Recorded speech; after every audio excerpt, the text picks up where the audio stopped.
All right, we are that much closer to the NFL draft in April. That's in 2023. We're still in 2022, and I could tell you as a Jet fan, I'm actually happy that most of my attention is not towards the NFL draft, which is a change. Yeah, Congratulations. thank you. I don't know how much longer that'll last, but we'll see. Okay, Dave Syvertsen joining us, the lead scout right now for ourlads.com. And of course, Dave, you've been with us now for several weeks, actually over a month now. We're getting there. We're through the offense. We have the defense coming up in a few weeks, but we're first going to get through the bowls. That's what we're doing on today's show. Yeah. I mean, the bowl season, it's interesting. Now on multiple angles. One of them is you're taking a guess at who's going to be playing in these games. It becomes almost a coin flip whether or not a player that is projected to get drafted, especially in the top 100, if they're actually going to play in their bowl game. And I have a list of players for every game coming up, but a simple search here and there, you don't always get the answer until the day of the game or right before kickoff if some of these guys are even playing. But it's a fun last opportunity to watch these guys play in their home uniforms with the team that they've been with the whole time. Some of these guys do move on to the All-Star games, the Senior Bowl, the Shrine Game, the Hula Bowl, the NFLPA Bowl. But there's something about it. This is usually the time of the year where the draft work really starts to amp up. We're already writing our reports for the guide that comes out in the spring. But I always like to get that one last look and to watch a kid play in his final game in that uniform. It's a fun opportunity. And, you have so many games. You almost have a game every day throughout for the rest of the month. And it's a fun time to watch these guys one more time. Yeah, and that you're going to get, you would imagine, their best because it is their last game. So that's important. Absolutely. And look, these first reports that we're going to do, most of these guys are going to play because they're not the superstars. Yep. So this is an important opportunity for them to have that because they know that they're going to be scouts at the game and things of that nature, or at least, on TV, zeroing in on those specific players that they already have their eye on, or they've already been invited maybe to the Shrine or the Senior Bowl. So now I know they always update the Senior Bowl and obviously the East-West up until the week and even during the week sometimes. But is there like a date where you say more than 90% of the players that are on this specific list that you can find on their websites, right? Are we already at that point now where 90% of the players that are going to be at the Senior Bowl or the East-West are already on that list? Or are we at like 60% or 70%? My guess is we're probably closer to 60 to 70%. Okay. I still think you still have a full. I mean, I'm tracking right now the Senior Bowl players, doing a little write up every time that they announce that someone's coming to their game, and I think the roster still has a little ways to go. Okay. And I know they kind of work off each other. I'm not really sure if there's a personal dynamic between the two. Like, hey, you take him, we'll take him. Hey, we're the highest rated game, you're the second rated game. I don't know. Every now and then I see some things on Twitter that I try to avoid, but it's hard to always avoid it. That I think they play off each other a little bit in terms of don't take our guy. You'll have to get that info from Dan. You'll have to get that from Dan. Yeah, I know. I have to try to get some inside information on that and broadcast it all over the internet, just like Dan would do, right? Yeah. But yeah, I think that there's still a ways to go to fill up those rosters. And a lot of things happen between now and then. Injuries, personal situations. I remember when we were working with Shrine, I mean, the week of the game, you were calling guys to come in and fill in for someone that got hurt or couldn't come or had a travel issue. So it's a moving target for sure. And the other thing, too, because right now, what do we have? 3 games we're talking about on today's show? 3 games. 3 games. We have two that are on Friday, December 16th, and then we have the morning game that is on Saturday, December 17th. Okay. And then we're going to record our next show on Friday the 16th. And that we'll have 5 games. How many games would that be? 5 games. We'll have 5 games that day. Yep. All right. Yeah, so we'll be doing, 2 to 3 a week? Is that our schedule, recording schedule? Because we basically have 6 recording dates between now and the 30th. Right. Yeah. Okay. So that's and then of course they should be posted on the same day. So just look out for that. That's why you want to subscribe to the channel. As soon as these reports are out, you'll know, and you can check them out right away, especially the bowl reports. These are important because they're, again, even though we're recording early in the week, once we kind of get going, like we just said on the 16th, we get 24 hours between by the time we post the show and when the game is going to be taking place. And again, the whole idea is, as Dave, as you alluded to, it's not just because you're getting the best out of these players for the scouts reasons and the GMs, but for a fan, which again is the reason we are doing this. If you have any reason at all that you want to watch a bowl game, well, this gives you a reason. And we actually even have the jersey numbers that we are going, because what I'll do is provide that in somewhere along the line, the description area and so forth. So you'll be able to know the player, but also the number of the player. So when you're watching the game, you can go, okay, because they're not going to tell you, obviously, unless it's an easy one like Dwayne McBride will get to. Well, that's easy. You know who he is. But, if you're talking about an offensive lineman from Louisville, well, we'll give you that number, and it'll be easy for you to kind of look at your binoculars at the television and check out for yourself. Okay, so the first player on the list is and the only player from Miami, Ohio. This is the UAB game. This is the Bahamas Bowl. This is that game at 11:30 in the morning. This will take place on Friday, and that is Mac Hippenhammer. Now you don't great last name. Yeah, absolutely. Now we have seen some Mac receivers over the years that have done a good job. They've done elite jobs, and then they've done kind of Scotty Miller jobs, where they've found a way to hang on with the team and still hang on. So where does Mac Hippenhammer fit into that as the leading receiver for the Redhawks this season? He's going to be a free agent. I don't see this kid getting drafted unless he goes out and blows up a workout, which I would say over the course of the pre-draft process every year, that happens a handful of times. Someone kind of comes off the radar, blows up a workout, forces scouts to go back and look at some of the tape, and you see the speed or you don't see the speed on tape, and it can make you reevaluate a workout like that. It happens every year, not often, but it does happen. I don't think this is going to be that kind of situation. I think his measurables are just going to kind of be average across the board when you're looking at size and speed. Okay. But he does have the short area quickness. I bet he'll have, if you want to stick with the workout theme, the 3-cone, the short shuttle drills, those movement traits, they're important for slot receivers. And Hippenhammer, he has been an outside guy from Miami of Ohio. He was originally a Penn State recruit. Oh, okay. I think he spent 2 years there. Transferred to Miami of Ohio so you can get on the field more, right? Just could not break through that depth chart at Penn State. And he excelled, and he ended up being the team's number one receiver. I think he's going to measure in as a slot. He moves like a slot, and his hands, the way he runs routes and catches the ball, he just screams someone that can get open underneath, and he'll catch the ball in traffic. But I don't think anything about his game is going to stand out among other slot receivers. And when you kind of pigeonhole yourself into that kind of spot, where I do think he's going to be a slot only at the NFL, you really have to have standout traits among other guys. And I don't think he's going to have that, but I do think he'll be on a roster for training camp. Okay, so you don't see him as right now, again, unless he does something special in the pre-workouts. Look, he isn't one of those diamond in the roughs. No, okay. And that's number 0. That's an easy one to remember. All right. Now let's talk about their opponent, Alabama Birmingham, and the top player, Dwayne McBride. So McBride over 1,700 yards rushing already this year.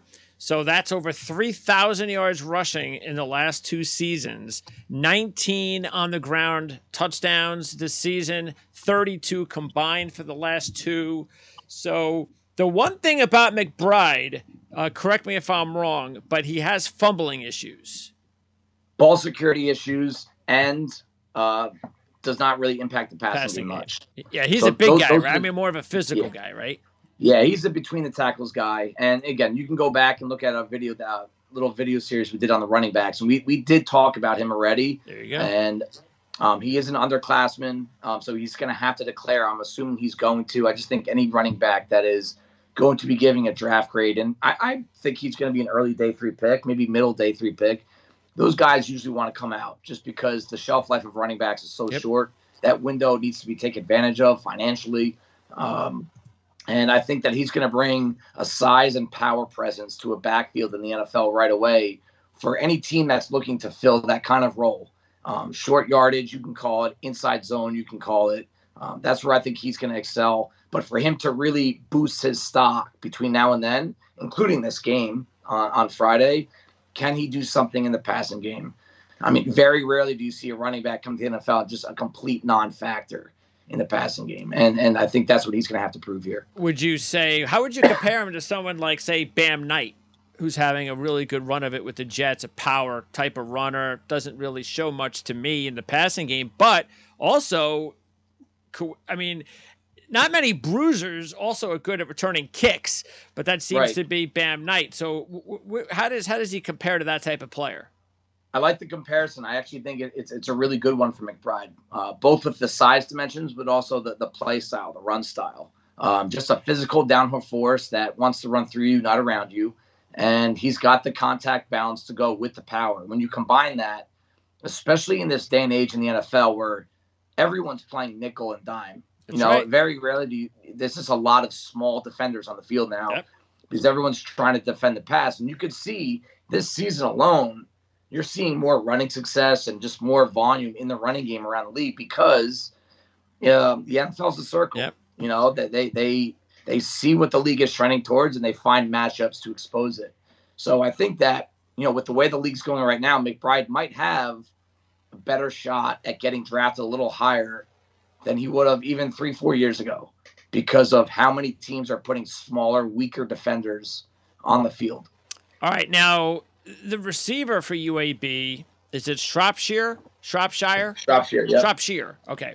Yep. So Trey Shropshire, obviously the thing that just blows up when you look at his numbers are his average. So he's a big average guy. I mean, his average last year was 26 with 7 touchdowns. This year, it's 21 with 5 touchdowns. Yeah, I mean, you're looking at over 23 yards per catch for his career, right? And, he's got the frame. He's got the basketball background. So the natural ball skills and getting to the ball at the apex of his leap and using his length to his advantage. He's got good, not great speed.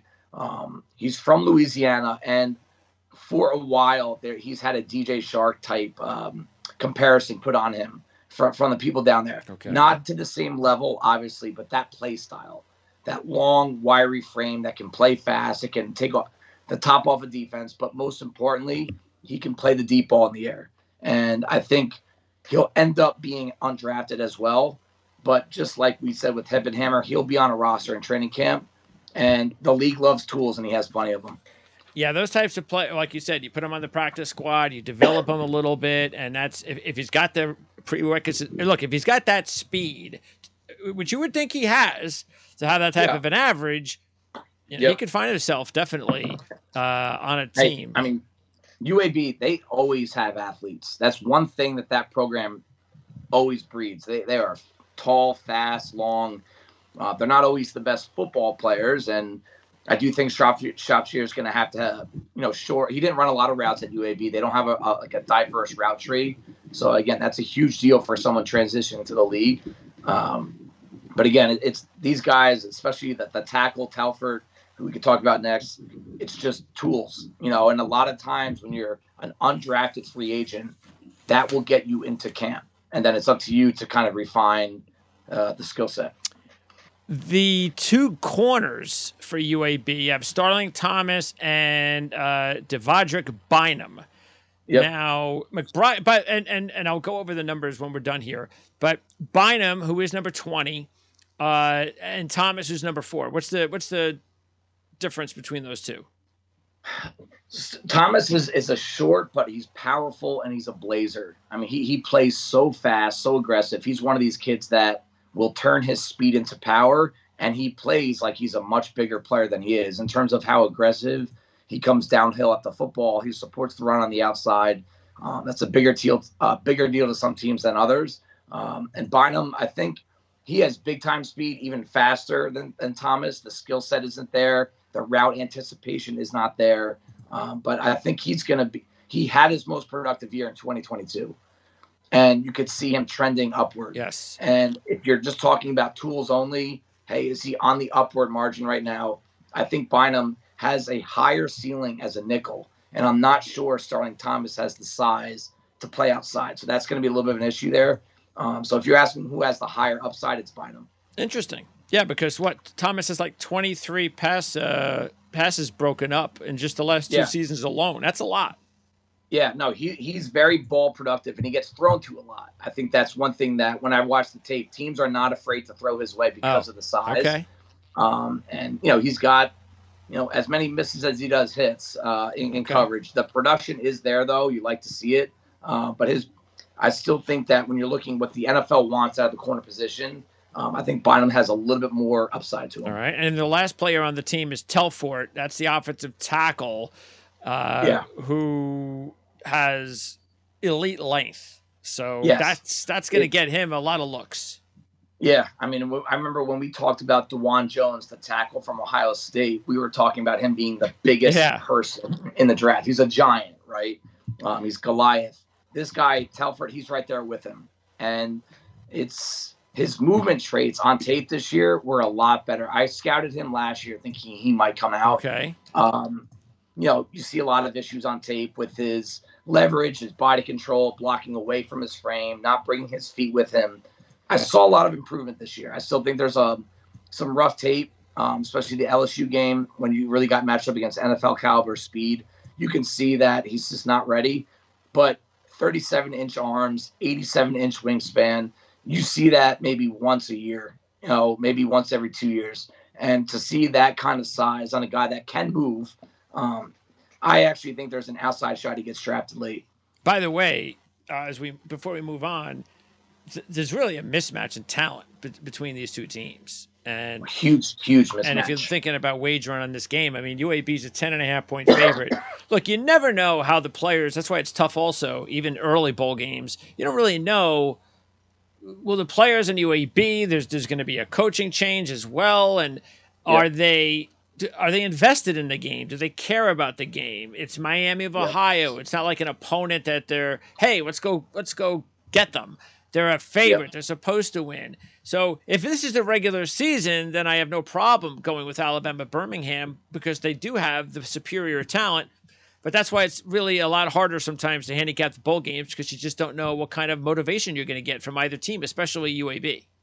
Yeah, and this is an environment these kids have been taken away from the routine for weeks now, right? Like they haven't played a game in a couple weeks, if not more. And the last caveat to that is you don't know who's playing. Like we opened the show saying that. I wouldn't be surprised if we see a note come through at some point saying McBride's not playing. Yeah, well, he'd be the most talented player on the field. Yeah. And if he opts out to get ready for the draft, that changes things. Yes. Again, McBride 22, Telfort 77, and Shropshire number 11. So let's move on now to the Cure Bowl. Now, this is also going to be on Friday at 3 o'clock, the 16th. Tell you the truth, I'm a little bit surprised, just a little bit, that Troy is the small favorite in the game. I'm really happy they put these two teams in this matchup, though. I complained about this last year, how UTSA had to play Middle Tennessee in the bowl game when they weren't even their conference champion. And what is that? What is that for UTSA? I mean, it's just not fair. But now you get the conference champ of the CUSA, the conference champ of the Sun Belt. That's the way it should be. So I understand why Troy's the favorite because the Sun Belt is better than Conference USA. But UTSA is just that much better. They're just about every team in Conference USA. And I just really have just admired everything that Traylor has done. I tell you the truth, I'm kind of surprised that he hasn't gotten an opportunity or he hasn't taken the opportunity to move up to possibly a Power 5 job yet. Yeah, it's the timing. Maybe this is a timing thing, or maybe he has a certain job in his scope right now that he's waiting for, or a certain conference. Maybe he's going to give Sarkisian one more year. Yeah, just take over the state. Why not? But yeah, I mean, UTSA, a really unique set of wide receivers here. They have 3 receivers. Oh, yeah, that's something else, right? And Franklin, I've been watching now for several years. I thought he was going to go out last year possibly, but I know it was really a deep class of receivers. I could see why he decided to come back again. But this is definitely a player that's all about 40 time, isn't it? Yeah, because his 26 touchdowns over the past 2 years, over 21 yards, elite routes, long arms, huge hands.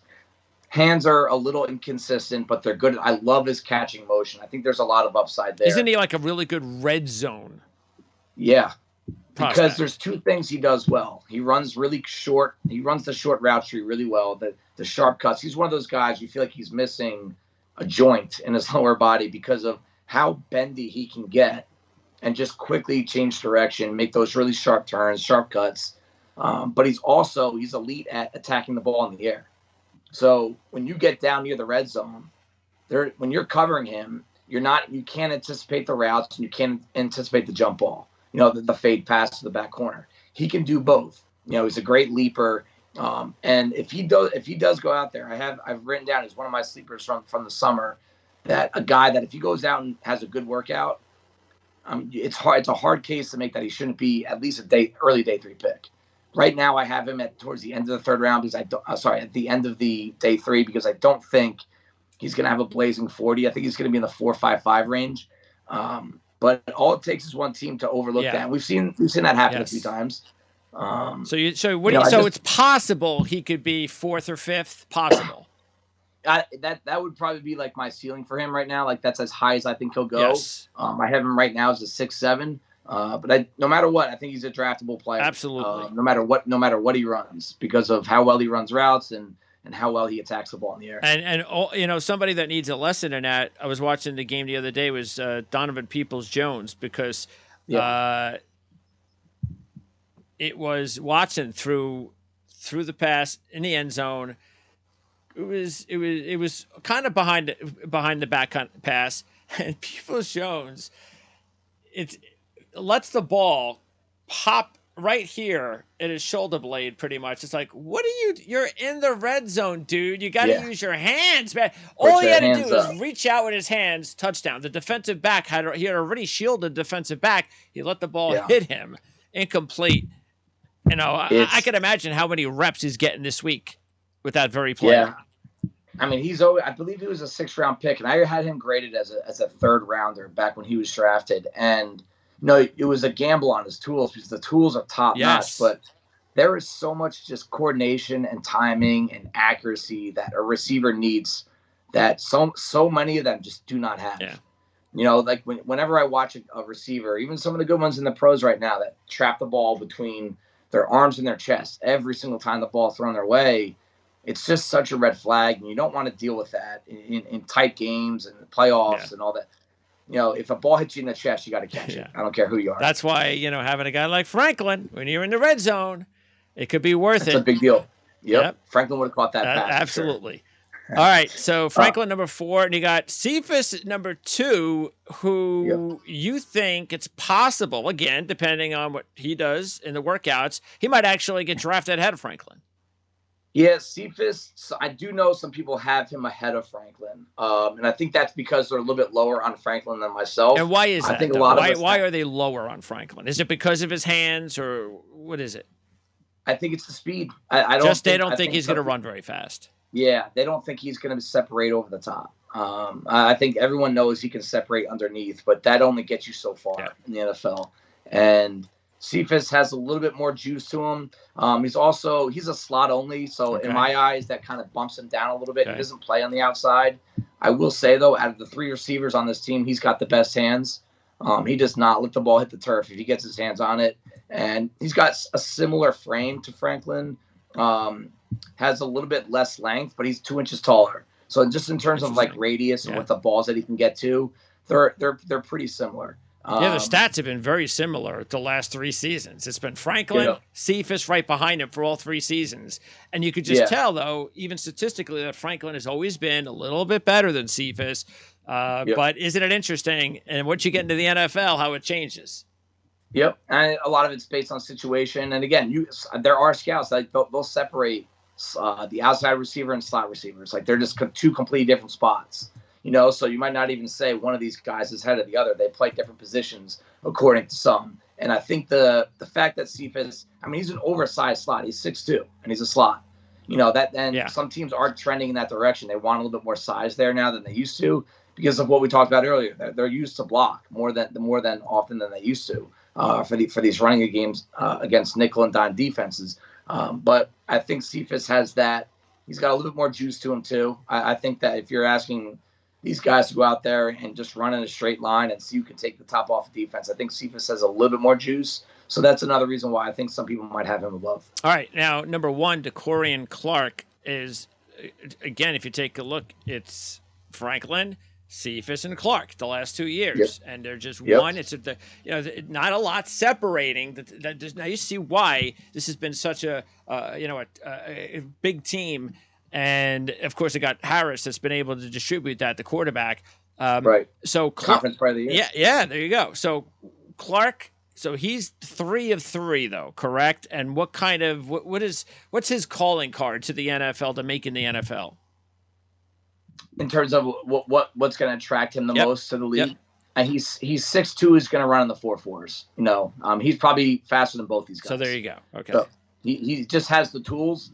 He's rough around the edges, but he does just like Cephas. He doesn't let the ball hit the turf when he can get there. He's got great length. He's got huge hands, 10 plus inch hands, 33 plus inch arms, like that right away on a 6'2" frame with 4.4 caliber speed. Everyone's going to perk up at that. And if you're going to take one of these guys and stash them on your practice squad for a year and try to truly develop them in your system, and you're asking, all right, which one has the highest upside? It's Clark. Okay, so interesting.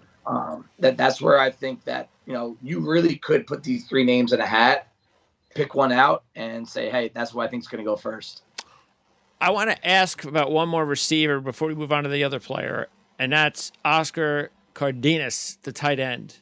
Now, I don't know if he's coming out, but he's a player that I've watched enough of their games, and he just seems like a guy that comes up with a lot of clutch catches for them. Doesn't have a lot of touchdowns, but it just seems like a big play kind of guy. Like they need a first down or they do need a key touchdown, and he's made some of those plays. But I just noticed that, and I know it's hard to get a lot of receptions when you got those 3 guys ahead of you at wide receiver. But I just noticed that he wasn't on your radar. Yeah, I don't have him. I mean, I have him in the free agent tier. I mean, he's 285.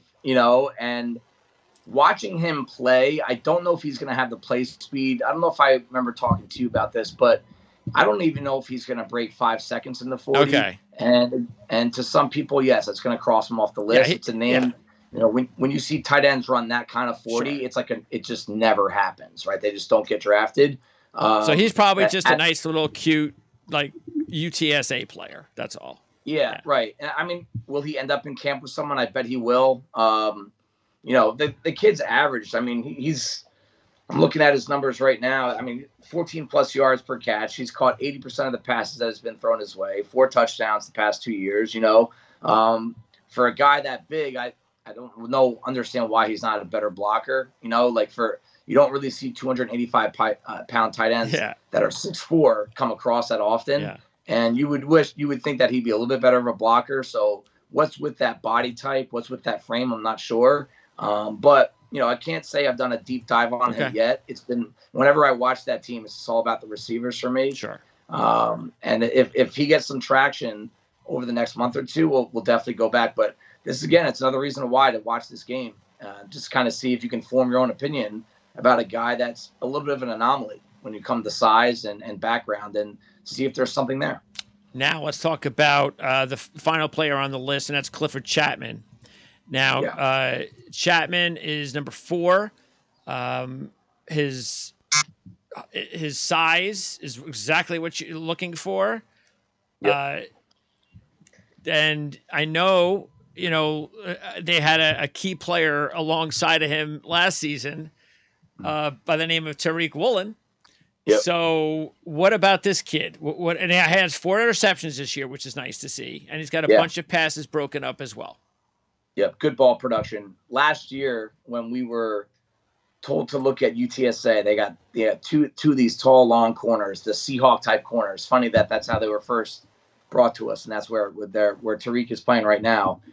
Chapman is a little bit more safety than he is corner. He'll play like a hybrid spot. He's nothing like Woolen, other than the fact that he's tall. He doesn't have anything close to the speed. He's going to be a 26-year-old rookie. He started his career at Texas A&M. Yeah, he started his career at Texas A&M back in 2016, and took some time off from football. Came back, went to UTSA, and so there's going to be a few red flags here. I do think that the size and the ball production are going to kind of make you guys, and just that versatility on the back end that's going to help out some defenses is going to be intriguing to some, but he definitely will not get drafted. But there's going to be intrigue there, and I do think the success that Woolen's having right now in Seattle could help him out a little bit, even though that the traits are not going to be even close to what Woolen brought to the table. And by the way, Frank Harris is off to Canada. Is that what Frank Harris kind of quarterback situation is? I believe so. I think that's where he's headed towards. Yeah, right. I would think so. He doesn't have. Maybe we'll see him in one of these leagues. What are those leagues that we have now again? These summer leagues? The USFL, right? Or no, the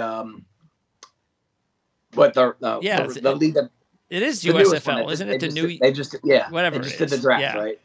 So there's two of them, right? I think there are two. Yeah, it's going to be. Yeah, there's going to be two leagues. It's going to be a great. That's one thing a lot of NFL teams have said they wish they had more of, just the ability to develop players in game situations. And I think at some point, if these guys can make enough money and then stay on the field, I think at some point you might see a baseball type system where every franchise has a minor league football team to develop their young players. That would be nice. So yeah, football all year. Well, yeah, I don't know if I could deal with that, but it's great for these kids. Not 1% of them are going to wind up making a career out of themselves in the NFL, but it's still right. Hey, it's an option. What are you going to do? And the more opportunities for these kids, the better, as far as we're all concerned. Yep. Troy, the one player that's not on the list, you know who I'm going to ask you about, right? I don't. Come on. You don't think I'm going to ask you about Carlton Martial and why he's not on the list? I know why he's not on the list, but here's a guy that is just monster. I believe he's now the all-time FBS leader in tackles. And he's a tackling machine, and yet I completely understand, because of his size, of 5'9", 210, yeah, of why he's not going to be a top prospect. But when you got a guy with that size, especially now in today's NFL, where you do have hybrid players that you can scheme and you can play them close to the line of scrimmage. You can have them shadow the quarterback if you want, which he could do a really good job of. So I think nowadays, with the right team, that maybe, especially with special teams, maybe there's a way that he could find himself a niche in the NFL, because that's just a lot of tackles. It's a lot of production for today's NFL to not find a spot for him. Yeah, not regularly, but just a spot. Yeah, and a spot could be special teams, right? Yeah. I think every team in the NFL, they have one or two game day spots on their roster, maybe even more, some teams more, that are just for special teams on the defensive side, right? Kick coverage, punt coverage, right? And that, if he does stick somewhere in the NFL, that will be his initial calling card. But again, when I start looking at all my database of past players, current players in the NFL, and you just see a guy that's never been this size, right? Playing the NFL for a sustained period of time. We've seen guys stand 5'9", 5'10", but they're 240, right? Not 210. And again, I don't know where his speed's going to be. If you want to say one negative about him on tape, is that he does get roasted in coverage. He's allowed over 70% of the passes thrown his way to be completed. Okay. And the missed tackled rate, I love the fact that he gets there so often. And I think sometimes you could say the size goes to his advantage. There's a linebacker from Cincinnati this year. I forget what school he's playing for, but the 5'10", 5'9", that's not the end for him. It's the weight. That makes sense. You're not going to be 210 and play linebacker in the NFL. I just don't see that ever happening. All right. Well, let's talk about fun player to watch. Yeah, let's talk about some players on defense though that will have an opportunity. The kid is it Jubinor? Jubinor. So let's talk about this kid Jubinor, because this has been it's Troy's defense that has them where they are at this point as the Sun Belt champs, and he's a big part of that. Huge part of it. 10 sacks this year, 8 last year, 103 total pressures over the course of his career. Just a pure pass rusher, and Troy has produced some quality pass rush talent over the years, and I don't think he's as gifted as some of them in the past, but he knows how to get to the passer. 6'3", 235-ish, right? He's probably going to need to add some weight. That's why I have a preferred free agent grade on him. I think at some point he's going to come off the board as one of those guys that teams will spend a little bit of extra money on in the free agency period, right? To really get an undrafted free agent onto your team that multiple teams want. And everyone wants more pass rushers. Yes, absolutely. It comes down to the money. They often say that's where the scouts do their most work, is in that undrafted free agency period. And I think he's going to be one of the most sought after guys. And I think it's going to come down to which situation him and his agent think he has the clearest shot to make a roster. And there's only a few schemes that I think are really going to use him to his best potential. Okay. So I look at some of these teams that will give a little on size if they know how to use their hands and they have some length. Pittsburgh's one of them. I think he plays the game like a Steeler, and I think they're going to be putting some resources into that spot, once the season's over. Where would have someone like what size was Hassan Reddick? Hassan Reddick, if I remember correctly, was around 6'2", 6'3", and 235. So pretty similar. And yes, very similar. But Reddick had experience as an off-ball linebacker and outside linebacker. Okay. And Arizona initially did try him as an off-ball inside linebacker type. And then just because of why? The size profile wasn't there. And then he eventually gets moved to the outside and just crushes it. Yeah. Some guys just know how to play the game. They know how to rush the pass. Yeah, he's an edge rusher, yeah. Pure edge rusher. And even if you don't play him every down, that's okay. He can get the job done when you want him to. Every year, I feel like it was 2 years in a row that guy was a free agent, and he gets these, small contracts, and I'm just like, everyone should be banging on his door. And I'm surprised. I think last year Carolina gave him a 1 year, $7.5 million contract, and I thought it was one of the best deals in the league, and now he's tearing it up in Philly too. All right. So next up on the list for Troy is going to be their safety, TJ Harris. So Harris, once again, are we looking at a potential pro depending on his speed? Yes, speed's going to be the question. I like everything else with this game: the production, the anticipation, the movement traits, the body control, the footwork. I love it all, but he's going to have to prove that he can run. Might turn into a nickel at the next level, or nickel safety, which more and more teams are using now as their extra defensive back being a safety. That's what that means. But yeah, there's a lot to his game. It's just he's very developed on the skill set. You just don't know about the tools yet. All right. And then the last player is actually on offense, Rajay Johnson. Good size, good average per catch. And, a top prospect who came out of high school. So what's the issue? Again, are we looking at the 40 time? Is that going to be the last question, or is it something else? I think he's going to be good enough on the triangle numbers, the size, the height, weight, speed. I think those numbers, he's going to check those boxes. He hasn't had a ton of targets, throughout his entire career. So when you're watching the tape, yeah, it's almost like he's a borderline starter for them, right? Just in terms of how much action he actually gets. So the sample size in terms of what you're looking at when scouting him, there's just not a lot to look at. But you see the tools, and it's hard not to be intrigued by it. The ball skills aren't there. The routes aren't there. I even think sometimes the effort isn't there. That's me just kind of guessing, watching the film, just see different tempo and different urgency with him. Well, we'll check him out during the bowl game.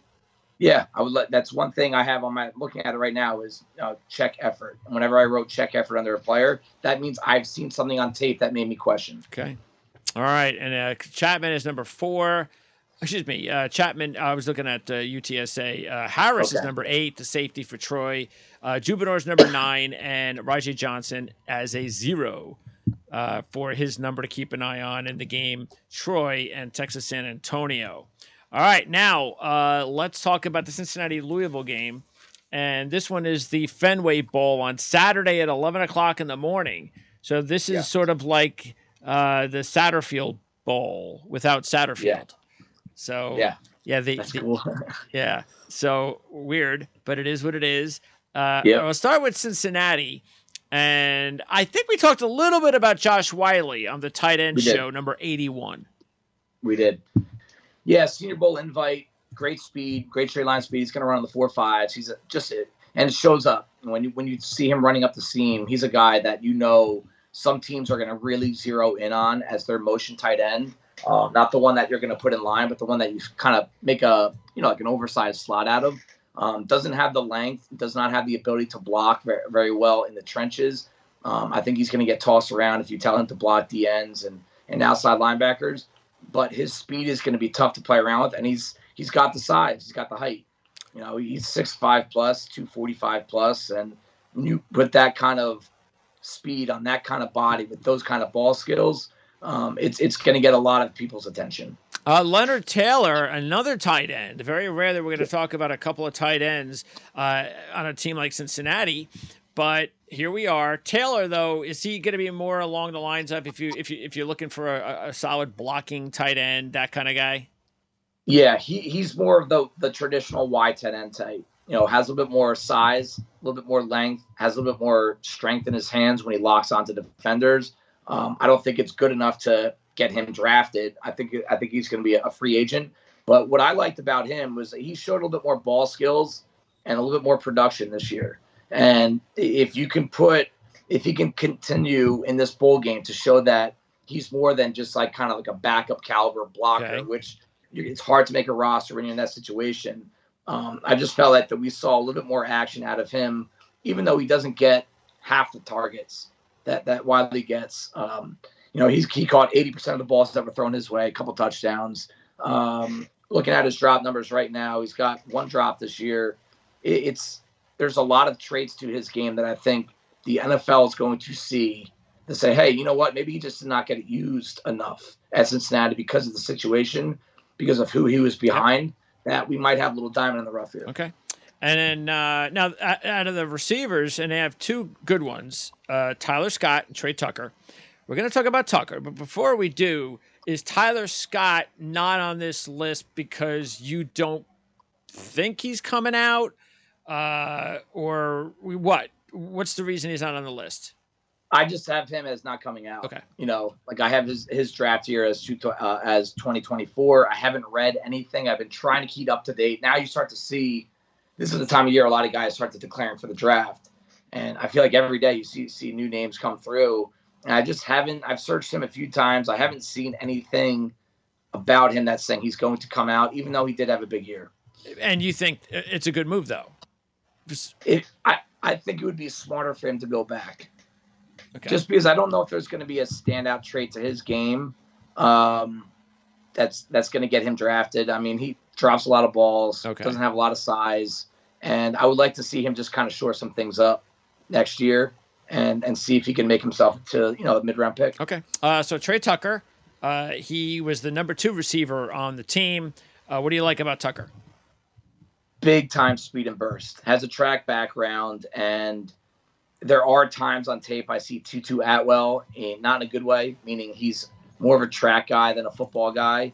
But again, another Senior Bowl invite, and again, whenever I see Jim Nagy when he invites someone to the Senior Bowl, a lot of respect for him, his ability to evaluate talent, obviously, but that means that there's people asking about him. Okay, and very rarely are you going to see someone invited to the Senior Bowl and not get drafted. And even though Tucker's size is a red flag, you're talking about top shelf burst and speed. And he He can return kicks. You can give him the ball as a runner. I think he's a gadget player that some offenses know how to use better than others.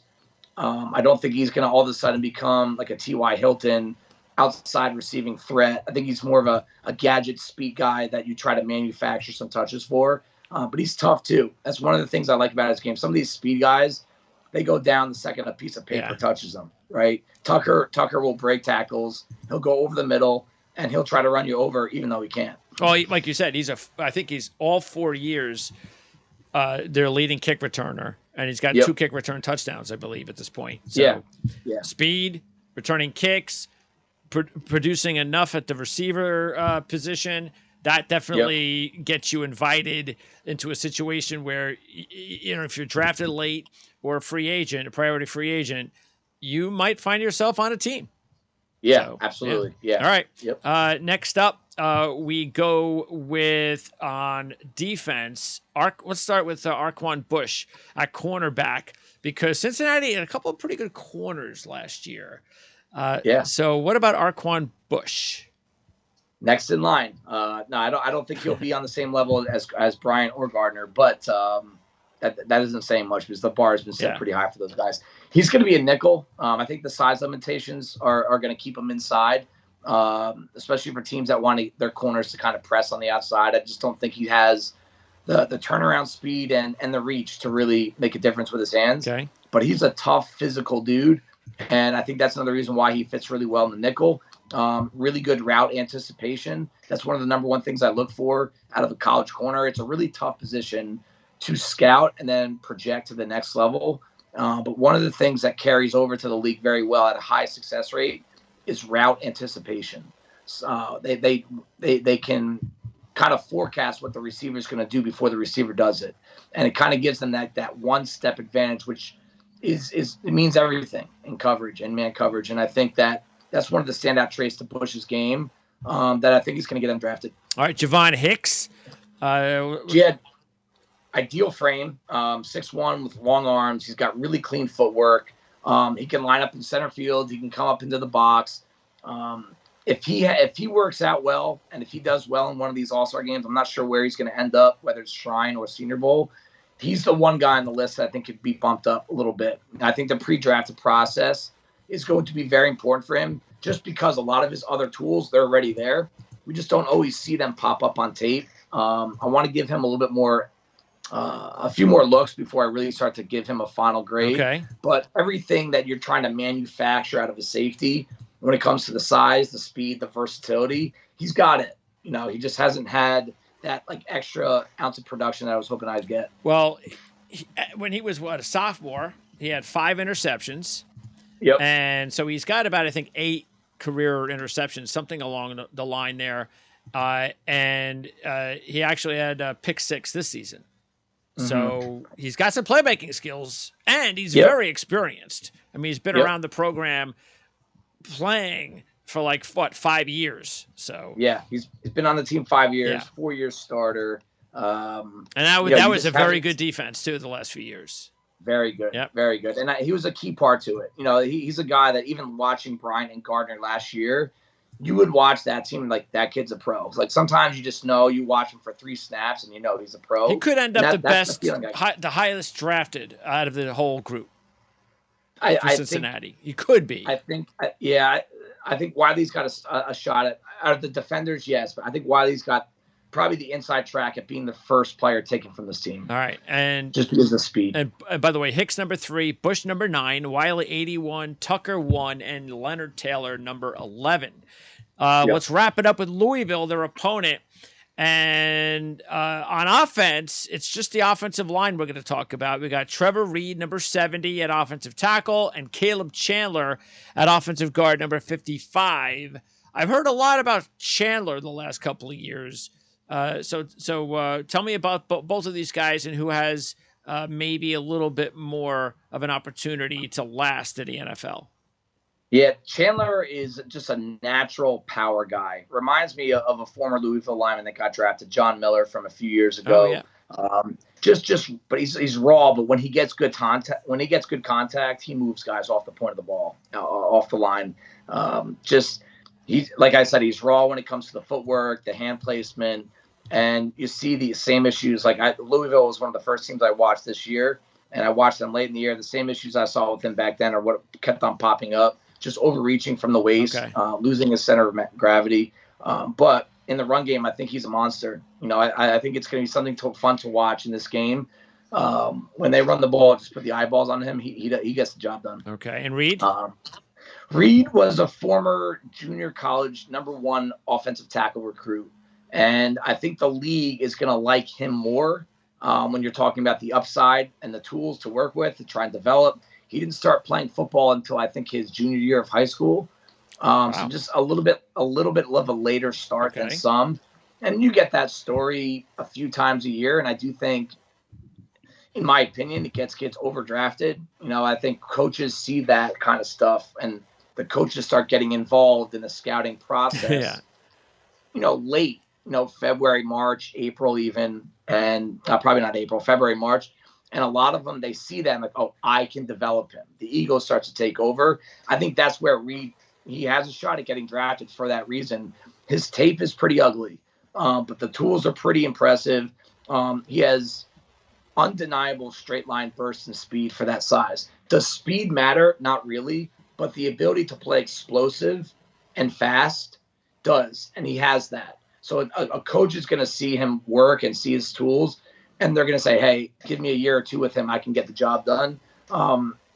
Success rate there is pretty low, especially when you're talking about late round picks. But I think he's got a shot at being a late round pick for that reason. Yeah, and look, a lot of times in the draft, you'll see where the GM will give one of the coaches, sometimes it's even the head coach, they'll all right, this is your pick, man.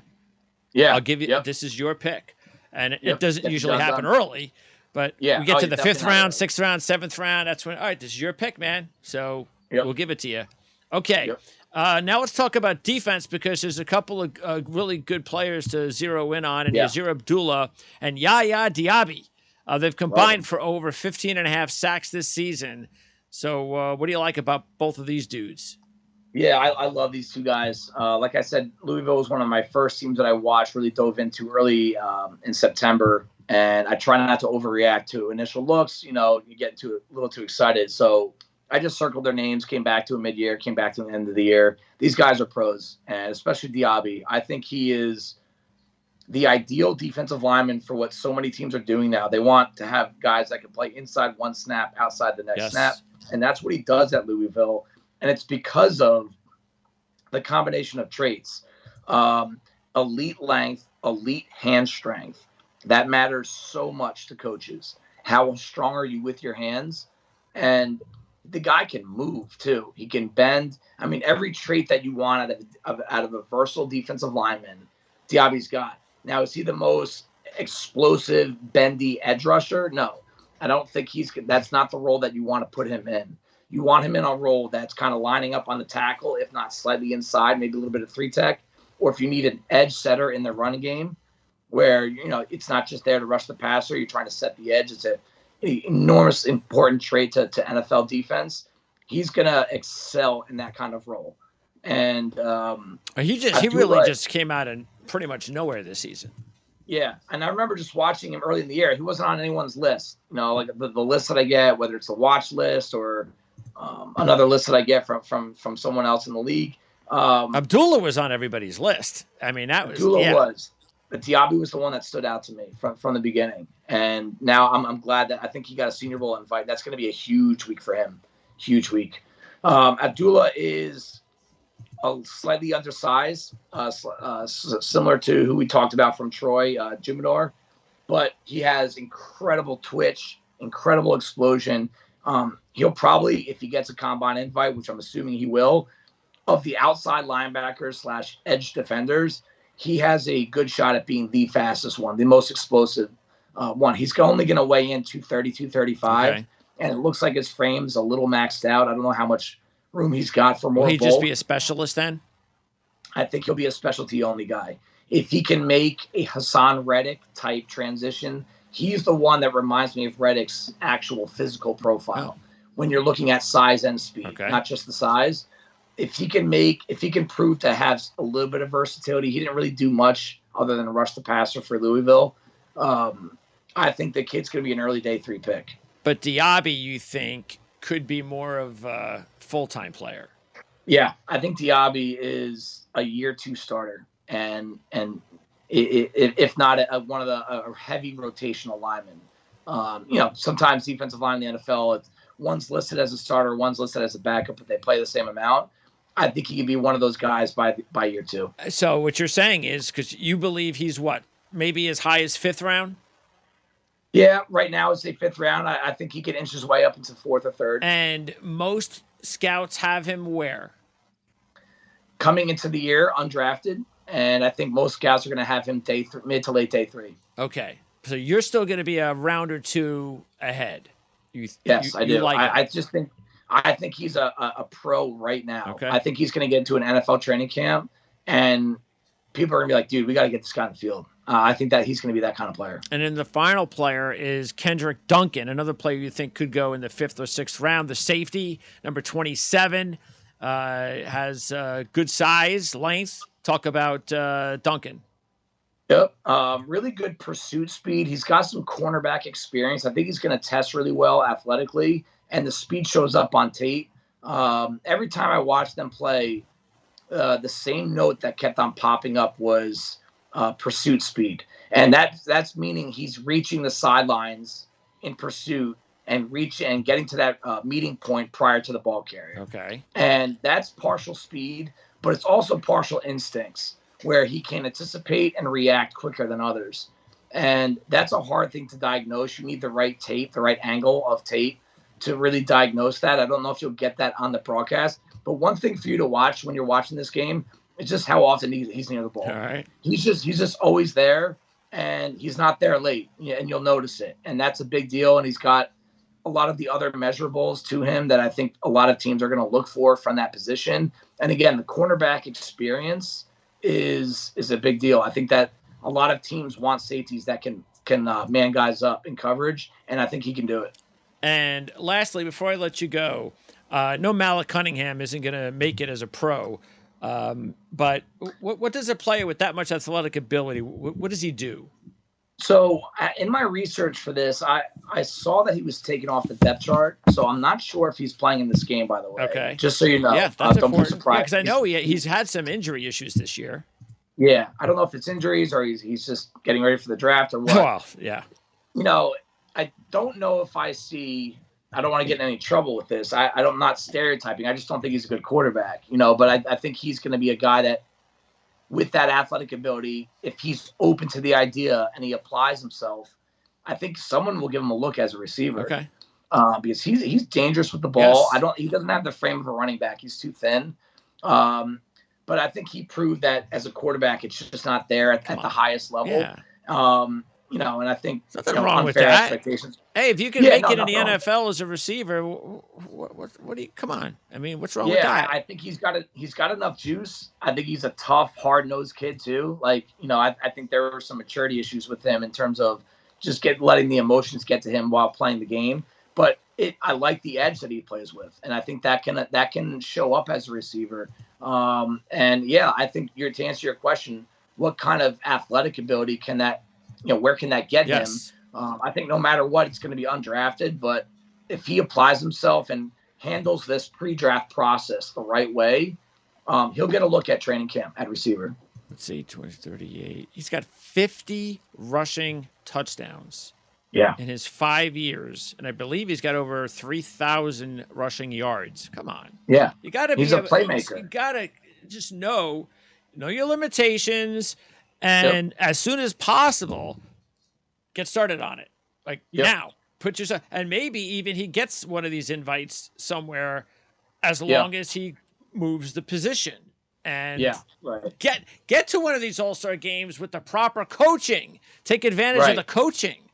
Right. And that could go along. And then all it takes is that one coach that says, hey, you're right. I like it. I like what I saw out of this kid. Yes. Let's take him in the 7th round. We're going to move him out to wide receiver. You hear this all the time with these All-Star games that the scouts and the GMs and the coaches that are there, yes, they're scouting your ability and they're playing, but they care just as much, if not more, how you respond to NFL coaching. And I think that's where Cunningham can go, like you said, to one of these All-Star games. I'm sure someone would give him an invite, one of the lower level games. And if he can go there and show progress, it happens every year where it's like, hey, let's take a chance on this kid. He worked his ass off with this coaching staff, and he made progress. If we can work with him for a year, maybe we could take some of that college production and put it on our offense. It just popped into my head, but one of the guys that I think was along those lines that we're talking about, and I think was it Reynolds? Was it Keenan Reynolds, or was it their other quarterback? I forget who it was. Malcolm Perry. I think it was Reynolds. So Malcolm Perry, we had him at Shrine the year he got drafted by New England. Okay. But Reynolds, I think, is who you're talking about. Did he go to Baltimore originally? Reynolds, I think, maybe. I believe so. Another one is the tight end from Ohio. He was a quarterback. He played quarterback at Ohio University, made a transition to tight end, knew he wasn't going to make it, and he got picked up by someone. I think he spent the entire year on someone's practice squad this year. He went to one of these All-Star games, ran a few routes, caught a few balls. That was it. Responded well to the coaching, and someone picked him up. Yeah, because Reynolds had like over almost 4,000 rushing yards in 3 seasons. And he was phenomenal. And like 75 rushing touchdowns. I mean, that's when Navy was kicking ass, and they were a really dangerous team with, Reynolds and Perry, but Reynolds was just so awesome. So yeah. Oh, and let's not leave off, of course. You just mentioned Ohio. Let's not leave off probably the best one was Kent State guy who happened to be Super Bowl MVP. Julian Edelman. Yeah. We can't, we can't forget about Julian Edelman. So that's another great example right there. It is, yeah. And again, for every 20 guys that try it, one might make it, but I mean, Cunningham's got the talent that a lot of these other guys don't have. And I think what made Edelman what he was, it was the work ethic, the drive, the coachability, the team first attitude. And if Cunningham can prove that he has that in combination with these traits, these athleticism traits, someone will knock on his door. Hey, just imagine if Josh McDaniels gave you a phone call and said, "Hey, I was I was part of Edelman. Part of the maturation process of switching Edelman, and I want to do the same for you." Yeah, I mean, come on. How do you say no to something like that? Yeah, once in a lifetime opportunity. Yeah, so I advise you to go ahead and make the switch. Dave, appreciate it. We'll be back on Friday. We have, would you say, 5 more bowl games on Friday? Yep. Friday show. All right, so we have 5 more, and it begins with the New Mexico Bowl. The matchup between SMU and BYU. So we get and the more of these we do, we start getting level up a competition. It gets more and more exciting for the fans that maybe know more of these players. But keep in mind the fact that you don't know these players, more reason to zero in on them and to check out our reports here with Dave. Don't forget to subscribe. Leave a comment if you have a specific player that you would like Dave to scout, and just give you a quick couple of notes on. Dave will be more than happy to do so. So, Dave, appreciate it. Talk to you on Friday. Thank you, sir.